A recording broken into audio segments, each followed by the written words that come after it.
O ato de jogar, envolver-se em cenários verossímeis de realidades inventadas, é uma característica comum dos povos desde o início da civilização. Desde a época antiga, o homem sempre buscou uma maneira de se entreter, seja com celebrações, festivais ou jogos. Sabe-se que no Antigo Egito foram encontrados os primeiros jogos de tabuleiro, de acordo com as escavações arqueológicas, onde encontraram algumas características e semelhanças aos que conhecemos hoje. Esses jogos se propagaram para os demais continentes e ganharam diversas versões que foram desenvolvidas e aprimoradas ao longo dos anos. A humanidade já gosta de jogos de tabuleiro há pelo menos 4.600 anos. Com essas atividades de lazer estando presentes já nas primeiras civilizações da Mesopotâmia.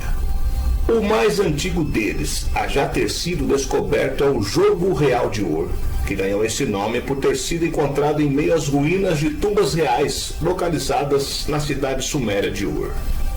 O recente aumento da popularidade dos jogos de tabuleiro e dos jogos de mesa em geral nos últimos anos nos faz pensar sobre as origens dessa atividade de lazer. Afinal, qual foi o primeiro jogo de tabuleiro? Quando as pessoas começaram a jogar os jogos de tabuleiro? Que tipo de jogos as pessoas jogaram ao longo dos tempos em todo o mundo? Eu sou o Sidney Góes e você está no Placebo. Vem comigo e no caminho eu te explico.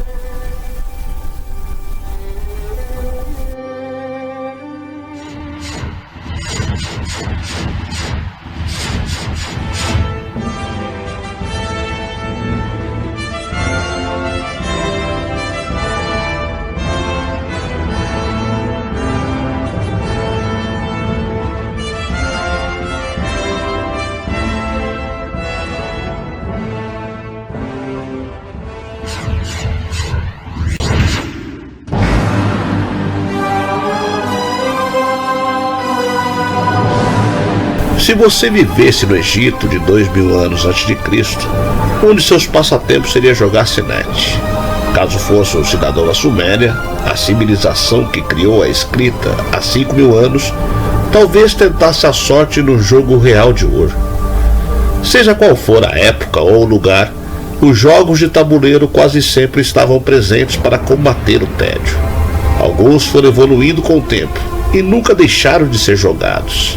Caso de Chaturanga, o jogo indiano que deu origem ao xadrez, exportado para o resto do mundo via Pérsia. Outros sumiram do mapa, foram descobertos por arqueólogos e ganharam reconstruções contemporâneas. Graças a esse trabalho, dá para aproveitar hoje jogos de eras passadas. Declarar checkmate é o objetivo final dos jogadores de xadrez. Significa que o rei adversário está encurralado e não há movimento que possa fazer para evitar a captura da peça. É uma expressão que vem como outros termos do xadrez da língua persa. Checkmate significa literalmente o rei está congelado. É que os persas foram importantes para a disseminação desse passatempo na Europa e Ásia. Mas os responsáveis pelo jogo de tabuleiro mais popular já inventado são os indianos. Mais especificamente os que viviam na região de Punjab, o noroeste da Índia, no século VI. Lá surgiu um jogo chamado Chaturanga, que tinha duas características principais encontradas em todas as versões posteriores do xadrez. Peças diferentes têm poderes de movimentação e capturas diferentes, e a vitória é baseada no destino de uma única peça, o rei. O tabuleiro também era quadriculado, com 8 casas de largura por 8 de altura, e os dois exércitos inimigos se distribuíam de maneira simétrica nos dois lados opostos do tabuleiro. Acredita-se que em versões anteriores do jogo eram mais bizarras, comportavam 4 exércitos para 4 jogadores. As peças se moviam de um jeito parecido com as versões consagradas do xadrez, mas não idêntico. Os peões não avançavam 2 casas a partir da fileira inicial, por exemplo. E os bispos moviam-se apenas 2 casas. Bispo não, aliás, as peças especializadas nas diagonais eram elefantes de guerra. As torres eram bigas, carruagens velozes puxadas por 2 cavalos.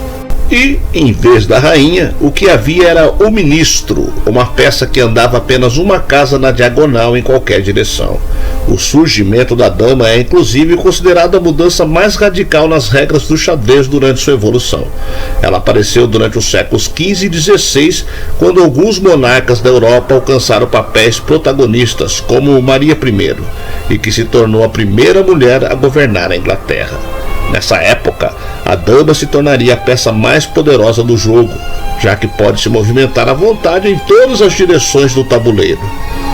A Suméria pode ser considerada a primeira grande civilização humana, que floresceu por volta de 4000 a.C. Sua antiga capital, Ur, hoje é um sítio arqueológico no atual sul do Iraque. A cidade, que tem a honra de aparecer na narrativa bíblica como a terra natal de Abraão, o fundador do judaísmo, também é o berço do jogo de tabuleiro mais completo e antigo já encontrado. Na década de 1920, arqueólogos desenterraram 4 tabuleiros no cemitério real de Ur. O nome original do jogo perdeu-se no tempo e ele acabou sendo batizado justamente como Jogo Real de Ur. Os tabuleiros feitos de madeira, conchas e lápis lazuli, uma rocha azulada que os sumérios usavam em tudo, datam de 2600 a 2400 a.C. Tinham 20 casas e 14 peças em 2 cores diferentes. 6 tetraedros, dados de 4 lados em vez de 6, sorteiam quantas casas os peões devem andar. Cada jogador tinha 7 peças e 3 dados. Não é fácil descobrir as regras de um jogo milenar. Mas o Jogo Real de Ur é um caso excepcional. Seu manual de instrução também foi desenterrado. Uma tabuleta cuneiforme escrita por volta de 177 a.C. O jogo foi feito para 2 pessoas. O objetivo é levar todas as 7 peças do início ao fim do tabuleiro antes do adversário. Os participantes tiram um número nos dados e escolhem uma peça para mover. A peça movida pode ocupar o lugar de uma peça adversária, expulsando-a no tabuleiro, ou um espaço vazio. Segundo o manual, as casas centrais do jogo ainda seriam usadas para adivinhações, com cada uma indicando um futuro diferente para o jogador. O manual, entretanto, não resolve todas as questões. Há interpretações distintas sobre a trajetória dos peões ao longo das casas, assim como o significado das flores que aparecem em alguns tabuleiros. Elas poderiam indicar casas seguras, onde um jogador não pode comer a peça do outro, ou casa bônus, que dariam direito a uma segunda jogada para quem caísse ali, hipótese considerada mais provável. Os jogos eram itens indispensáveis após a morte, pois os povos daquele período acreditavam que o ato de jogar poderia ser uma forma de diversão eterna. Assim, segundo a tradição mesopotâmica, os jogos pertencentes aos falecidos eram enterrados juntamente com seus bens pessoais, salvando-lhes do tédio infinito. A partir de 31 a.C., através da Rota da Seda, a principal fonte de troca comercial e cultural da época, à medida em que entraram em contato com novos povos, os jogos de tabuleiro sofreram diversas adaptações. Foram descobertos 2 tabuleiros originais na década de 1920 por um arqueólogo britânico, e um deles está no British Museum de Londres. Escritas em pedras de argila, suas regras constituem as mais antigas já encontradas pertencentes a um jogo de tabuleiro. Enfim, isso comprova que os humanos sempre criaram novas maneiras de se divertir.